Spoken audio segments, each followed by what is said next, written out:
2024 लोकसभा चुनाव को लेकर उत्तर प्रदेश में सभी सियासी दलों की धड़कनें बढ़ गई हैं।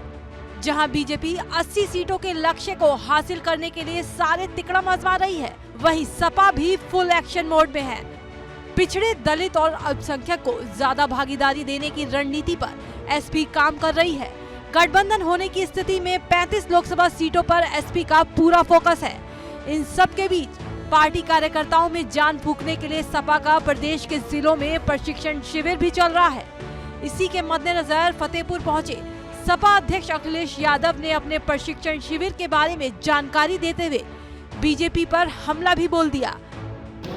हम लोग लगातार पिछले 3 दिन से बांदा फतेहपुर के कार्यक्रम कर रहे हैं।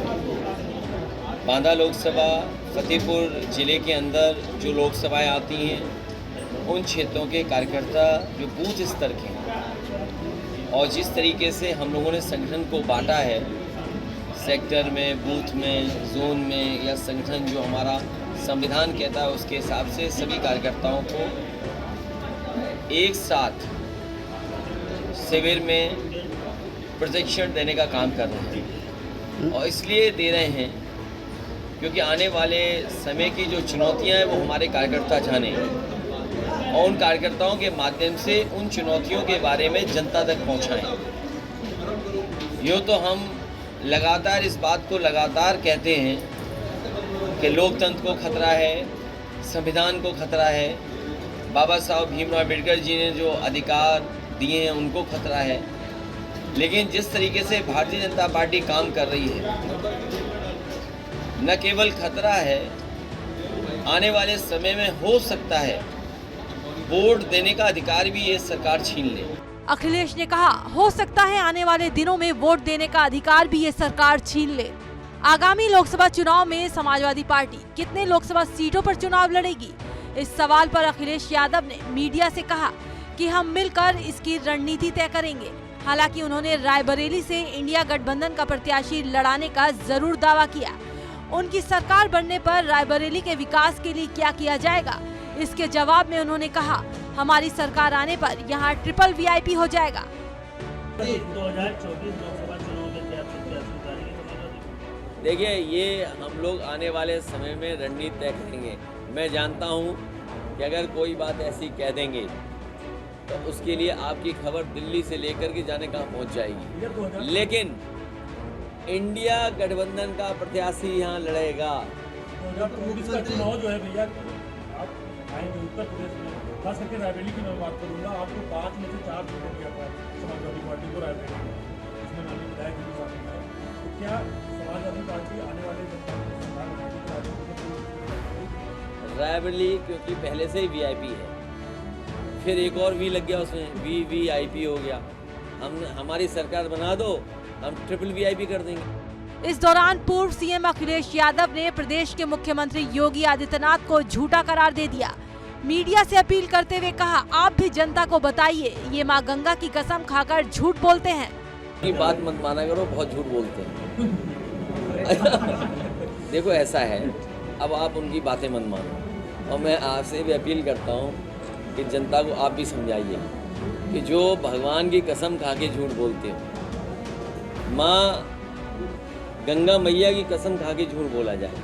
अभी मैं आ रहा था, हालांकि वो तो हर वर्ष होता है, वो दुकानें डूब जाना, क्योंकि वो बांस और टेम्परेरी लगाते हैं बाज़ार, और मेला और मंदिर का जब आयोजन होता है उस हिसाब से लगता है बाज़ार।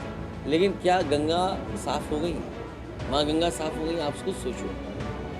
तो ये लोग भगवान का नाम लेके झूठ बोलते हैं, तो किस बात का? अखिलेश ने रायबरेली के विकास के लिए खुद को और सपा को श्रेय दिया। सपा मुखिया ने एम्स और रेल कोच कारखाने को जमीन देने की बात भी कही। अखिलेश ने कहा, बीजेपी सरकार ने पूरा एजुकेशन सिस्टम बर्बाद कर दिया है। ये एम्स जो बना दिखाई दे रहा है आपको, मैंने कई बार कहा ये लालगंज में ही बनता। ये हमारे विधायक जी जानते हैं, हमारी इनकी बातचीत हुई, ज़मीन तय हुई और यहाँ से एम्स रायबरेली ले गए। लेकिन रायबरेली के एम्स के लिए भी समाजवादी सरकार में ज़मीन दी गई। ज़मीन अगर नहीं दी जाती तो रायबरेली को एम्स नहीं मिलता। एम्स जो बना है वो समाजवादियों की देन है और भी तमाम प्रोजेक्ट हैं जिसमें समाजवादियों की देन है, जिसकी वजह से आप देख रहे हो जो प्लांट यहाँ लगे हुए हैं बड़े बड़े। रेल कोच भी नेताजी ने दिया, नेताजी ने रेल कोच भी दिया, जमीन जो दिलाई, बिना जमीन के कैसे संभव होता। और वहीं एम्स भी, चीनी मिल की जमीन भारत सरकार को दे करके आपके एम्स को दे दिया। लेकिन एम्स को बजट क्या दिया बीजेपी ने, या एक भी जिला अस्पताल बनाया हो जहां गरीबों का इलाज हो जाए। तो ये सब चीज़ें व्यवस्था खराब कर दी हैं, एम्बुलेंस खराब कर दी, पुलिस की 100 सेवा खराब कर दी। आप बताओ, शिक्षा मित्र बेचारे भटक रहे हैं, नहीं भटक रहे आप? टीटी वाले भटक रहे हैं, आपके पीटीसी वाले भटक रहे हैं, बीएड वाले भटक रहे हैं। तो ये पूरा एजुकेशन सिस्टम इन्होंने बर्बाद कर दिया। और प्राइमरी स्कूल आप कभी भी देखा ना, जो समाज के सबसे गरीब परिवार के बच्चे वही पढ़ रहे हैं सरकारी स्कूल में, और व्यवस्था खराब कर दी सर। प्रधानों से कहा रंग पोत दो, प्रधानों ने रंग पोत दिया। अरे रंगने पुतने से कौन सी अच्छी एजुकेशन हो जाएगी? सपा अध्यक्ष ने किसानों के मुद्दे पर बीजेपी सरकार को जमकर घेरा। कहा ये सरकार हमारे किसानों को गुमराह कर रही है।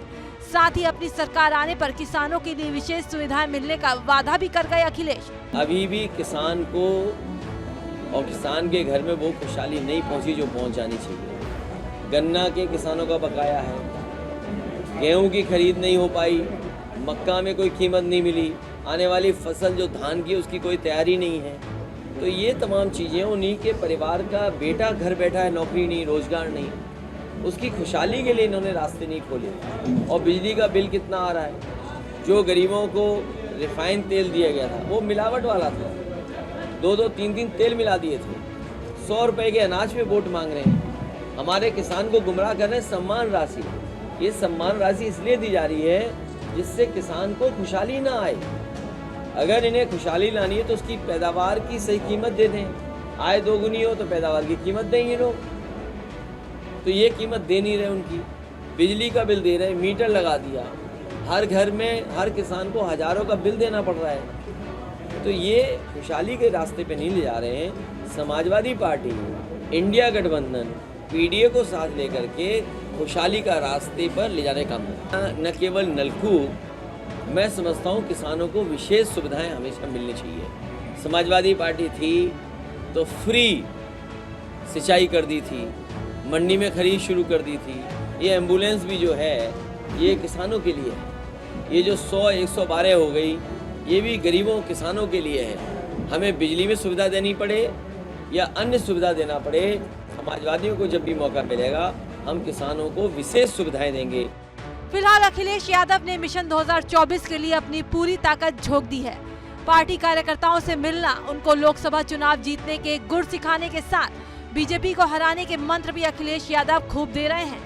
ऐसे में ये देखना काफी दिलचस्प रहने वाला है कि सपा का प्रशिक्षण शिविर और 35 लोकसभा सीटों वाला ये प्लान फ्यूचर में कितना रंग ला पाता है।